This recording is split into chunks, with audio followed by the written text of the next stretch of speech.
আমাদের পৃথিবীর বায়ুমণ্ডলকে মহাকাশের সঙ্গে সংযুক্তকারী সীমানা, কিংবা আমাদের সৌরজগৎকে ইন্টারস্টেলার স্পেসের সঙ্গে সংযুক্তকারী সীমানা, অথবা সেই সীমানা যেখানে আমাদের গ্যালাক্সি এবং সুপার ক্লাস্টার শেষ হয়ে যায়, কিংবা ধরুন সেই সীমানা যেখানে আমাদের সম্পূর্ণ ব্রহ্মাণ্ড শেষ হয়ে যায়, তার পরবর্তী প্রান্তে কী আছে, ব্রহ্মাণ্ডের দেয়ালের ওপাশে কী আছে, এই প্রশ্নগুলোর উত্তর জানার জন্য ভিডিওটা শেষ পর্যন্ত অবশ্যই দেখুন। তাহলে চলুন শুরু করা যাক।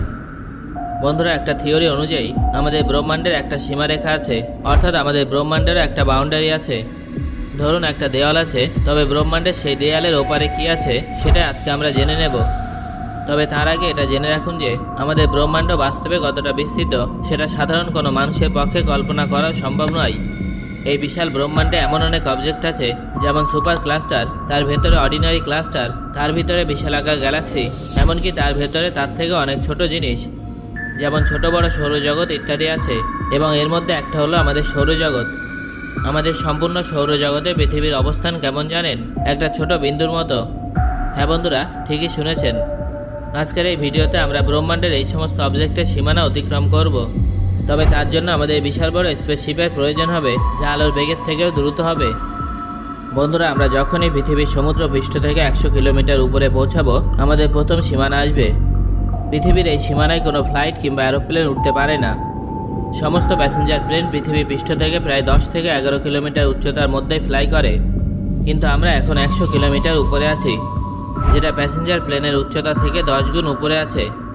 পৃথিবীর সমুদ্র তল থেকে 100 কিলোমিটার উপরে এই লাইনটাকে বলা হয় কারমান লাইন। এটা পৃথিবীর বায়ুমণ্ডলকে আউটার স্পেস থেকে বিচ্ছিন্ন রাখে। আমরা যখনই কারমান লাইন অতিক্রম করি, আমরা পৃথিবী পৃষ্ঠ থেকে আউটার স্পেসে পৌঁছে যাই। এবার আমরা এখান থেকে এগিয়ে আমাদের সম্পূর্ণ সৌরজগতের সীমানায় চলে যাব।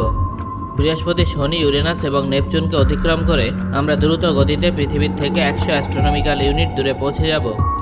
1 অ্যাস্ট্রোনমিক্যাল ইউনিট মানে প্রায় 15 কোটি কিলোমিটারের সমান, যেটা সূর্য এবং পৃথিবীর মধ্যেকার দূরত্বের সমান। আমরা যখন 100 অ্যাস্ট্রোনমিক্যাল ইউনিট দূরে পৌঁছাবো, সেই দূরত্বটা পৃথিবী এবং সূর্যের মাঝের দূরত্বের তুলনায় 100 গুণ বেশি হবে। এই পয়েন্টটাকে আমাদের সৌরজগতের অন্তঃস্থলের সীমানা বলে মনে করা হয়, যাকে সৌরজগতের হেলিওস্ফিয়ার বলা হয়। আসলে এখানে পৌঁছাতে পৌঁছাতে সোলার উইন্ডের গতি অনেক কমে যায়। তারপর যে স্তরটা আছে তাকে হেলিওপস বলা হয়। এই সীমানায় পৌঁছাতে পৌঁছাতে সোলার উইন্ড প্রায় শেষ হয়ে যায়। এই স্তরটা অতিক্রম করার পর আমাদের স্পেস ক্রাফট টলমল করতে শুরু করবে, কারণ এখানে অনেক ম্যাসিভ গ্যাস আছে। তবে এখান থেকে কয়েক অ্যাস্ট্রোনমিক্যাল ইউনিট এগিয়ে গেলে আমাদের স্পেস ক্রাফট অন্ধকারে চলে যাবে। এখানে পৌঁছানোর পর আমরা দুটো মানব নির্মিত অবজেক্ট দেখতে পাবো। সেগুলো হলো নাসার পাঠানো ভয়েজার 1 এবং ভয়েজার 2। বন্ধুরা, এবার আমরা ইন্টারস্টেলার স্পেসে পৌঁছে গেছি। আমরা আলোর গতিবেগের থেকেও দ্রুত গতিতে 2 লাখ অ্যাস্ট্রোনমিক্যাল ইউনিট দূরত্বে চলে এসেছি। স্বাভাবিকভাবে এখানে আপনাদের মনে হতেই পারে যে যেখানে আলোর গতিবেগ অর্জন করাই কোনো অবজেক্টের পক্ষে সম্ভব নয়, সেখানে আলোর থেকেও বেশি স্পিড কীভাবে অর্জন করা সম্ভব। মনে রাখবেন, এখানে কিন্তু পুরো বিষয়টাই কল্পনা করা হচ্ছে। এখানে আপনারা দেখবেন যে মহাকাশে প্রচুর পরিমাণে পাথর, বড় বড় শিলাখণ্ড এবং আইসি অবজেক্ট এদিক ওদিক ঘুরে বেড়াচ্ছে। এগুলো পাথর এবং শিলা দ্বারা তৈরি একটা বিশাল বড় মেঘ। এটা আমাদের সম্পূর্ণ সৌরজগৎকে ঘিরে রেখেছে। মহাকাশের এই মেঘকে ওট ক্লাউড বলা হয়। এই মেঘ সূর্য থেকে প্রায় 5000 অ্যাস্ট্রোনমিক্যাল ইউনিট দূরত্ব থেকে শুরু হয়ে যায়, যা প্রায় 1 লক্ষ অ্যাস্ট্রোনমিক্যাল ইউনিট পর্যন্ত ছড়িয়ে আছে। ওট ক্লাউডের মধ্যে প্রবেশ করতে ভয়েজার 1 স্পেস ক্রাফটের আরও 300 বছর সময় লাগবে, আর ভয়েজার 1কে ওট ক্লাউড থেকে বাইরে যেতে আরও 30,000 বছর সময় লাগবে।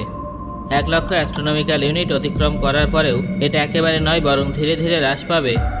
যদিও ওট ক্লাউডে অনেক আইসি এবং রক আছে, তবে বিশাল মহাকাশে এদের একে অপরের থেকে দূরত্ব এতটাই বেশি যে আমাদের মহাকাশযান খুব সহজে এদের মধ্যে থেকে দ্রুত এগিয়ে যাবে। এখান থেকে এগিয়ে গেলে আমরা দেখব চারিদিকে শূন্য, নিস্তব্ধ মহাকাশ এবং অন্ধকারই অন্ধকার। এখানে আমরা দূর থেকে আসা একটা আলো দেখতে পাবো। এই পর্যায়ে আমরা আমাদের সৌরজগৎ এবং ওট ক্লাউড থেকে বাইরে বেরিয়ে গেলেও এখনও কিন্তু আমরা আমাদের মিল্কি ওয়ে গ্যালাক্সিতে আছি। এখানে আমি দূর থেকে আসা যে আলোটার কথা বললাম, সেটা আমাদের মিল্কি ওয়ে গ্যালাক্সি। আমাদের মিল্কি ওয়ে গ্যালাক্সি আনুমানিক 1,06,000 আলোকবর্ষ জুড়ে বিস্তৃত। আলো প্রতি সেকেন্ডে 3 লক্ষ কিলোমিটার স্পিডে সারা বছর ধরে চললে যতটা পথ এগিয়ে যায়, সেটা হলো 1 আলোকবর্ষ। কিলোমিটার হিসেবে 1 আলোকবর্ষ হলো 9.5 ট্রিলিয়ন কিলোমিটারের সমান। তাহলে বুঝতে পারছেন তো মিল্কি ওয়ে গ্যালাক্সি কতটা বড়। কিন্তু বন্ধুরা, আমাদের কাছে অত সময় নেই, তাই কল্পনা করুন যে আমরা আলোর স্পিডের থেকেও 1000 গুণ বেশি স্পিডে এগিয়ে যাওয়া কোনো মহাকাশ যানের মধ্যে বসে আছি। তাই আমরা কয়েক ঘন্টার মধ্যে মিল্কি ওয়ে গ্যালাক্সির প্রান্তে পৌঁছে যাব। মিল্কি ওয়ে গ্যালাক্সিকে পিছনে ফেলে এসে এখন আমরা ছোট ছোট লাইটযুক্ত দাগ দেখতে পাবো। আসলে এগুলোই হলো বিশালাকার গ্যালাক্সি। এর মধ্যে কিছু কিছু গ্যালাক্সি কিন্তু আমাদের মিল্কি ওয়ে গ্যালাক্সির থেকে অনেক বড়, তবে দূরত্ব অনেক বেশি হয়। এগুলো আমাদের কাছে ছোট বলেই মনে হয়। এখানে সব কিছু শূন্য বলে মনে হবে ঠিকই, তবে এই শূন্যতার মধ্যেও ডার্ক ম্যাটার, ডার্ক এনার্জি আছে, যা ব্রহ্মাণ্ডের এই গ্যালাক্সি এবং সমস্ত ম্যাটারকে যুক্ত করে রাখে। এখান থেকে এগিয়ে যাওয়ার পরে পিছনে ফিরে তাকালে আপনি দেখবেন যে গ্যালাক্সির একটা বিশাল বড় গ্রুপ তৈরি হয়েছে, যার মধ্যে আমাদের মিল্কি ওয়ে গ্যালাক্সিও আছে। গ্যালাক্সির এই বড় গ্রুপটাকে ক্লাস্টার বলে। এটা হলো সেই ক্লাস্টার যেখানে আমাদের পৃথিবী আছে। এর নাম হলো ল্যানিয়াকিয়া সুপার ক্লাস্টার। এই একটা সুপার ক্লাস্টারে 1 লক্ষের থেকেও বেশি ছোট বড় গ্যালাক্সি আছে। বন্ধুরা, এমনই অনেক সুপার ক্লাস্টার যুক্ত হয়ে আমাদের ব্রহ্মাণ্ড তৈরি হয়েছে। এটা হলো আমাদের অবজারভেবল ইউনিভার্স। আমাদের ব্রহ্মাণ্ড 93 বিলিয়ন আলোকবর্ষ জুড়ে বিস্তৃত। আগেকার সময়ে বিজ্ঞানীরা মনে করতেন যে আমাদের ব্রহ্মাণ্ড অসীম, কিন্তু ধীরে ধীরে বিভিন্ন গবেষণার মাধ্যমে বিজ্ঞানীরা ব্রহ্মাণ্ডকে দুটো ভাগ করেন। একটা হলো অবজারভেবল ইউনিভার্স, যেটা আমরা প্রত্যক্ষ করতে পারি, যার মধ্যে ম্যাটার আছে।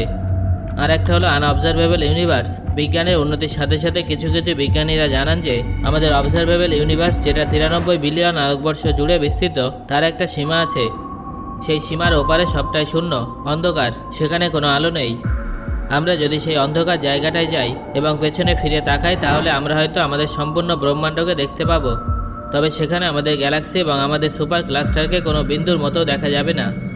একটা বিশাল সমুদ্রে এক বিন্দু জল যেভাবে হারিয়ে যায়, এক্ষেত্রেও বিষয়টা ঠিক তেমনই হবে। এখানে পৌঁছানোর পর আমরা যদি পুনরায় পৃথিবীতে ফিরে আসার চেষ্টা করি, তাহলে আমরা ভবিষ্যতে অনেকটা এগিয়ে যাওয়ার কারণে পৃথিবীতে ফিরে গিয়ে সেখানে আমাদের সৌরজগৎ, পৃথিবী, এমনকি আমাদের গ্যালাক্সির কোনো কিছুই খুঁজে পাবো না। কারণ যেখান থেকে আমরা এসেছি সেখানে তখন কোটি কোটি বছর পেরিয়ে যাবে। তাই এই অবস্থা থেকে ফিরে যাওয়ার কোনো উপায় থাকবে না। আমরা অবজারভেবল ইউনিভার্সের সীমা পেরিয়ে সেই জায়গায় পৌঁছে গেছি যার নাম এরিডেনাস সুপার ভয়েড। এই সুপার ভয়েড কমপক্ষে 1.8 বিলিয়ন আলোকবর্ষ জুড়ে বিস্তৃত। কিছু কিছু বিজ্ঞানীদের মতে এই সুপার ভয়েডের ওপারে কোনো ব্রহ্মাণ্ডও থাকতে পারে, আর এখান থেকেই মাল্টিভার্স থিওরির উৎপত্তি। এই থিওরি অনুযায়ী আমাদের ব্রহ্মাণ্ডের মতো আরও অনেক ব্রহ্মাণ্ড আছে। সমস্ত ব্রহ্মাণ্ডের মাঝে একটা সুপার ভয়েড আছে, যা অবজারভেবল ইউনিভার্সকে একে অপরের থেকে দূরে রাখে। যদিও এই ভিডিওতে আমি আপনাদের যা কিছু বললাম কোনোটাই প্রমাণিত হয়নি, সব কিছু থিওরির মাধ্যমে বিজ্ঞানীদের অনুমান মাত্র। আর এই থিওরিগুলো কতটা সত্যি সেটা তো সময় বলবে। সো বন্ধুরা, আজকের এই ভিডিওতে আলোচিত এই বিষয়গুলোর মধ্যে কোনটা সম্পর্কে আপনি একেবারেই জানতেন না, সেটা অবশ্যই আমাকে কমেন্ট করে জানান। ধন্যবাদ।